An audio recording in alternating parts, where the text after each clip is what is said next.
Espace TV. Espace TV, le 10 minutes.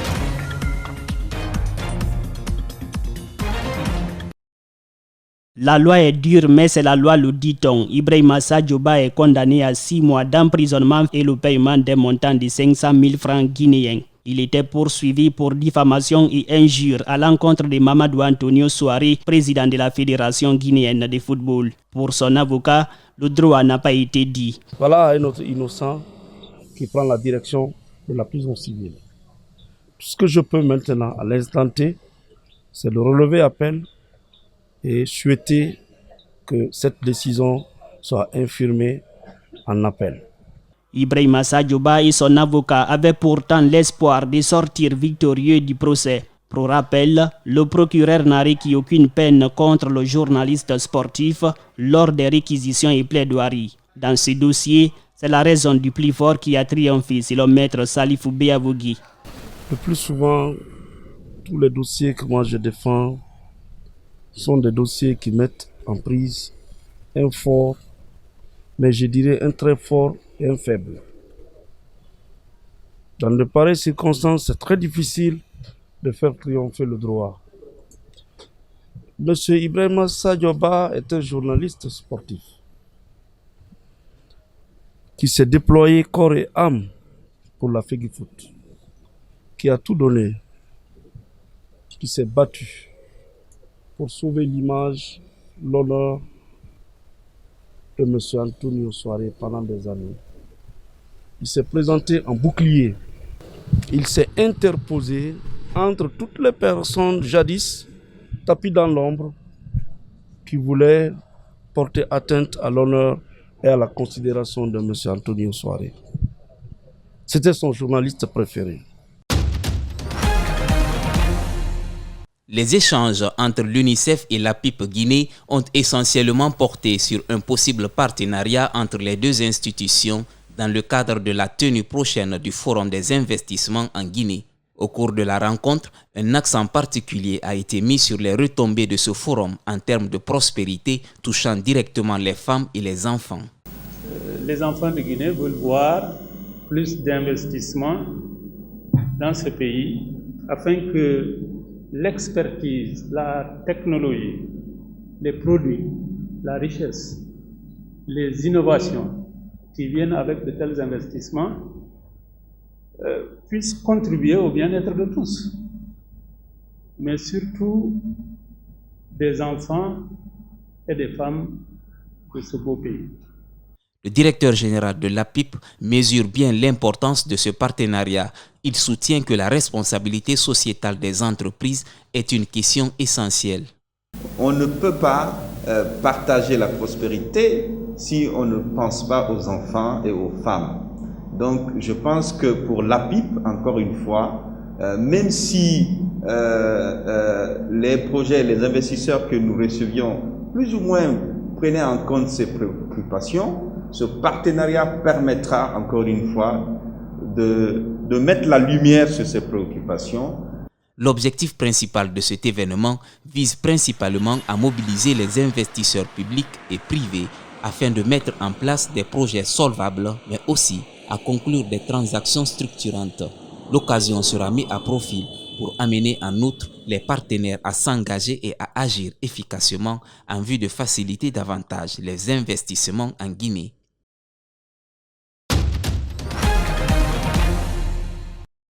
Ici à Kiria, une localité située dans la préfecture de Koya, ces femmes exercent la culture maraîchère depuis près d'un an et à l'aide d'outils rudimentaires. Une bonne partie de leurs produits est acheminée dans certains marchés de Conakry.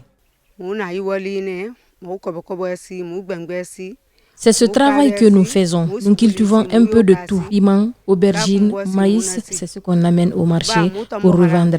Et nous faisons tout cela avec la daba.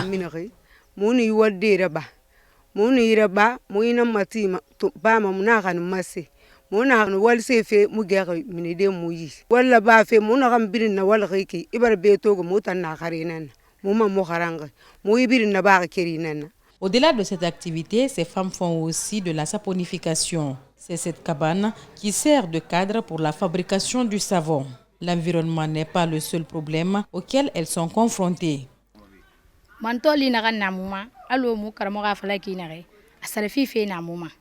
Nous avons des difficultés, comme payer le formateur, mais aussi le matériel qui rentre dans la fabrication du savon. Donc, nous souhaitons que le maire et le préfet de Koya nous aident pour nous permettre d'aller en avant dans notre activité.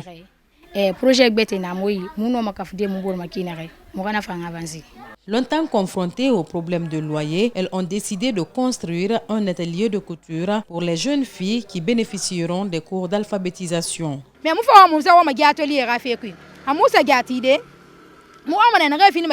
Après les travaux, nous souhaitons que les bénéficiaires soient les jeunes filles, surtout celles qui n'ont pas eu la chance d'aller à l'école.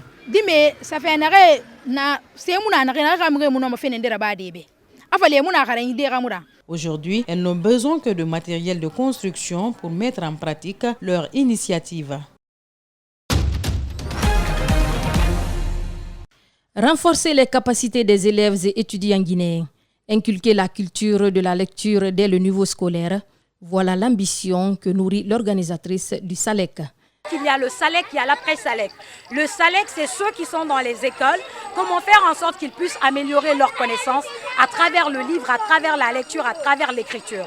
L'après-SALEC, il y a beaucoup d'enfants qui sont aujourd'hui dans les orphelinats, qui sont scolarisés, mais qui malheureusement peinent à avoir des frais de fourniture scolaire. En marge du lancement de la première édition du salon, des dons ont été offerts aux enfants de la Cité de Solidarité. C'est uniquement pour annoncer les couleurs du salon en faisant des dons de nourriture, en faisant en tout cas des dons de vêtements, des dessous, en tout cas un peu de tout, des jouets, parce que voilà, nous voulons entamer ce salon dans la joie, dans la tranquillité. C'est des enfants qui n'ont pas prié Dieu pour se retrouver dans une telle situation. Dans ce foyer de personnes démunies, les dons ont été reçus avec beaucoup de bonheur.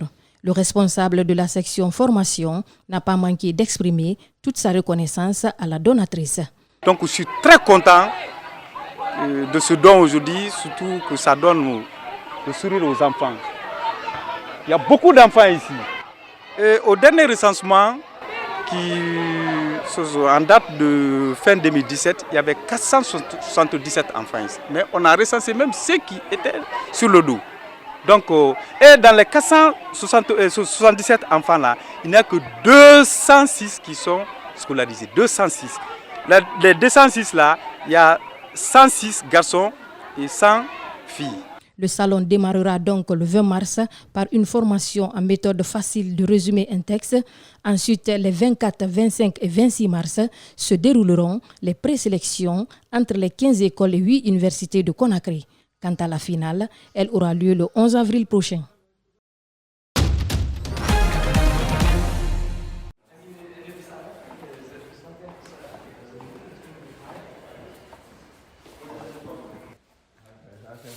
Stockage entre 2 et 8.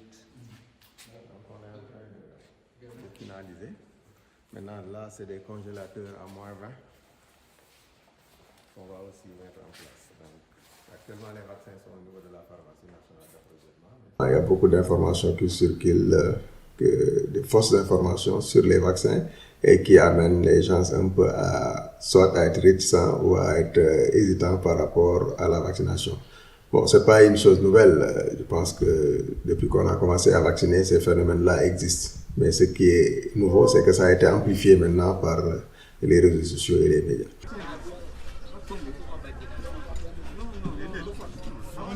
Ce qui intrigue les gens, ça, ils n'ont pas testé pendant au moins 2 ou 3 ans, mais tout juste 9 mois, 1 an maximum.